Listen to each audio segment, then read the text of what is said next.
ఆడపిల్లను గడప దాటి బయటకు పంపించాలంటే భయపడే రోజులు వస్తున్నాయి. బంధువుల ఇంటికి ఒంటరిగా వచ్చిన ఒక బాలికపై 7 యువకులు అత్యాచారానికి పాల్పడిన ఘోర ఘటన కృష్ణా జిల్లాలో బయటపడింది. దాదాపు 4 రోజుల పాటు ఆమెను నిర్బంధించి అఘాయిత్యానికి పాల్పడిన తర్వాత తీసుకొచ్చి నడి రోడ్డుపై వదిలేశారు.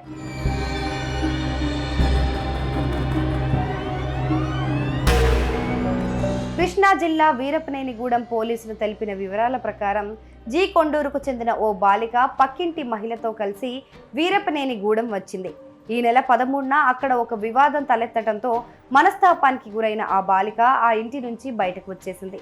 ఆమె ఒంటరిగా బయటకు రావడాన్ని గమనించిన ఓ బాలుడు రజాక్ అనే మరో యువకుడు ద్విచక్ర వాహనంపై జీ కొండూరులో దింపుతామని నమ్మించి తీసుకెళ్లి అత్యాచారానికి పాల్పడ్డారు. తర్వాత ఆ అమ్మాయిని అనిల్, జితేంద్ర అనే వారి వద్దకు తీసుకెళ్లారు. వారు కూడా ఆమె పైన దారుణానికి ఒడిగట్టారు. అనంతరం కేసరపల్లికి చెందిన అనిత్, హర్షవర్ధన్ మరొక యువకుడు లైంగిక దాడికి పాల్పడ్డారు.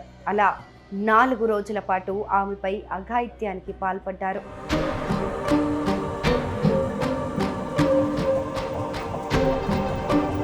చివరకు ఆమెను సోమవారం ఆటోలో తీసుకొచ్చి ఎన్టీఆర్ జిల్లా మాచవరంలో వదిలేశారు. ఆమె పరిస్థితిని చూసిన ఓ ఆటో డ్రైవర్ వివరాలు అడిగాడు. ఆమె జరిగిన విషయం మొత్తం ఆ ఆటో డ్రైవర్కు చెప్పింది. ఆయన విషయాన్ని పోలీసులకు చెప్పాడు. దీంతో ఆమెను పోలీసులు ఆసుపత్రికి తరలించారు.